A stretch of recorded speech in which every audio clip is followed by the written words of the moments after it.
La Europa de los siglos XVI al XVIII fue la Europa de la modernidad. Sin llegar a romper con el mundo medieval, vivió transformaciones profundas. Ascenso y decadencia de imperios, crisis de la cristiandad, consolidación del Estado moderno, descubrimientos geográficos, inicio del capitalismo y nacimiento de una nueva ciencia. Su herencia es el mundo actual.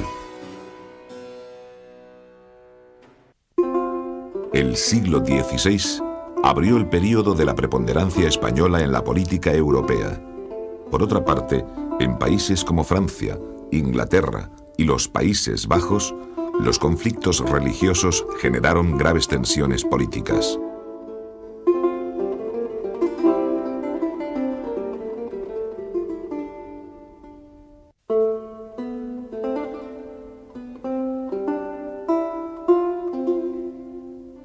Con la conquista de Granada, los reyes católicos terminaron con 8 siglos de presencia musulmana en la península.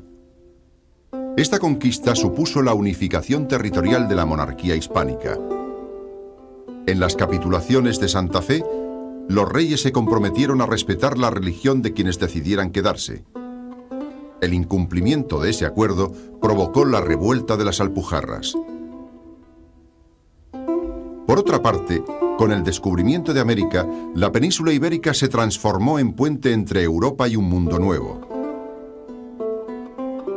Mediante el Tratado de Tordesillas, Castilla y Portugal se repartieron las áreas de influencia en el Atlántico. Se iniciaba así un proceso de exploración y colonización que culminó con la vuelta al mundo de Magallanes en 1519. En cuanto a Italia, su fragmentación política alimentó el afán de conquista de los príncipes europeos. Por el Tratado de Barcelona, Fernando el Católico permitió a Carlos VIII de Francia intervenir en el norte de Italia. Pedía a cambio la devolución del Rosellón y la Cerdaña. Cuando el rey francés conquistó Nápoles, se aliaron en su contra Aragón, el Papado, Venecia y el Imperio Germánico. Las victorias del Gran Capitán entregaron Nápoles al Reino de Aragón.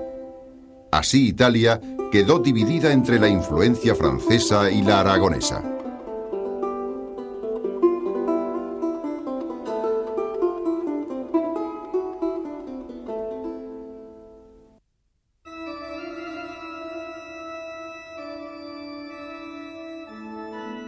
El siglo XVI en Europa y América estuvo dominado por las figuras de Carlos V y su hijo Felipe II. Carlos I de España y V de Alemania heredó y fue emperador de un inmenso territorio. Durante su reinado tuvo que hacer frente a las revueltas sociales de las comunidades en Castilla y de las germanías en Valencia y Mallorca. A nivel exterior, sus objetivos fueron 3. El enfrentamiento con Francia por la hegemonía europea, la defensa de la cristiandad frente a los turcos y la del catolicismo frente a los protestantes. Sus campos de enfrentamiento con Francisco I de Francia fueron Navarra, Borgoña y los dominios italianos. En este contexto se situaron la batalla de Pavía, el saco de Roma por los españoles y la paz de Cambrai.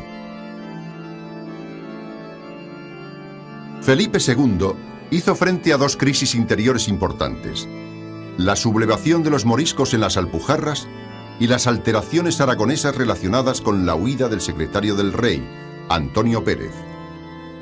En política exterior, la hegemonía española se consolidó sobre Francia y la paz de Cateau-Cambrésis puso fin a las reivindicaciones francesas en Italia. Pero a partir de 1566, la revuelta de los Países Bajos se convirtió en un problema central para España. Esta revuelta, de carácter político y religioso, culminó con el saqueo de Amberes. En 1580, Felipe II fue coronado rey de Portugal y sus dominios. Desde entonces se enfrentó a Francia contra el calvinista Enrique de Borbón, a los Países Bajos y a Inglaterra. Esta apoyaba a los rebeldes de los Países Bajos y protegía las acciones de los piratas Drake y Hawkins contra el comercio atlántico. El fracaso más espectacular del reinado de Felipe II fue el desastre de la Armada Invencible. A pesar de ello, el rey logró mantener la supremacía de los Habsburgo hasta su muerte. Después, el imperio pasaría a la defensiva.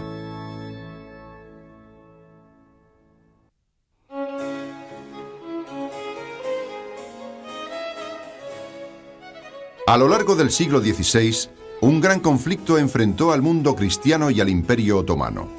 Este era, desde la toma de Constantinopla, un bloque que comprendía Anatolia y la península de los Balcanes. La conquista de Belgrado fue el punto de partida de la ofensiva turca en la Europa central. En 1529, Solimán el Magnífico puso sitio a Viena y sus jinetes llegaron hasta Ratisbona. En el occidente cristiano cundió el pánico. Sin embargo, Viena no capituló y las fronteras permanecieron estables. Por otra parte, el Mediterráneo, hasta entonces controlado por los cristianos, contempló el avance turco y la extensión de la piratería berberisca aliada con los moriscos españoles. Para combatir al Imperio turco se formó la Liga Santa, compuesta por el Papado, Felipe II y los venecianos. En 1571, la flota cristiana consiguió derrotar a la escuadra turca en Levante. La Liga se deshizo al año siguiente y Felipe II acabó firmando treguas periódicas con el Imperio turco. El Mediterráneo se convirtió así en un lago prácticamente otomano.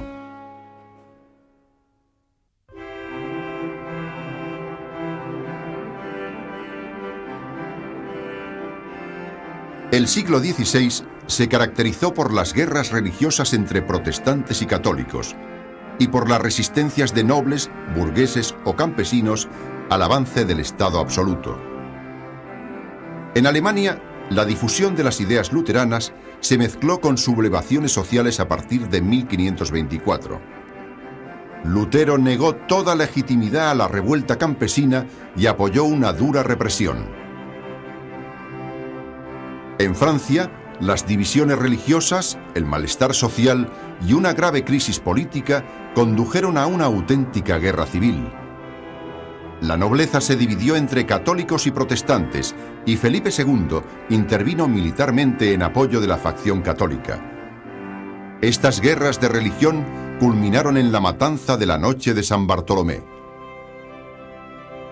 En 1589 fue proclamado rey Enrique IV, líder de los hugonotes, que acabaría por convertirse al catolicismo. La tolerancia religiosa se estableció mediante el Edicto de Nantes. La rebelión de los Países Bajos estalló debido a las medidas introducidas por Felipe II. Este estableció una guarnición española, decretó una reorganización de la estructura eclesiástica e instauró finalmente la Inquisición. Los protestantes, con Guillermo de Orange a la cabeza, tomaron las provincias del norte. En 1609 se acordó una tregua que reconocía la independencia de la República de las Provincias Unidas, de mayoría protestante. En las provincias del sur, sujetas a la monarquía hispánica, se imponía el catolicismo. Por otra parte, en Inglaterra se produjo la Reforma Anglicana. Esta se inspiró en el deseo de Enrique VIII de subordinar la vida eclesiástica a los intereses del Estado. Según el Acta de Supremacía, el rey se convertía en el jefe supremo de la Iglesia en Inglaterra. María Tudor intentó restaurar el catolicismo, pero Isabel I, su sucesora, consolidó la Reforma Anglicana.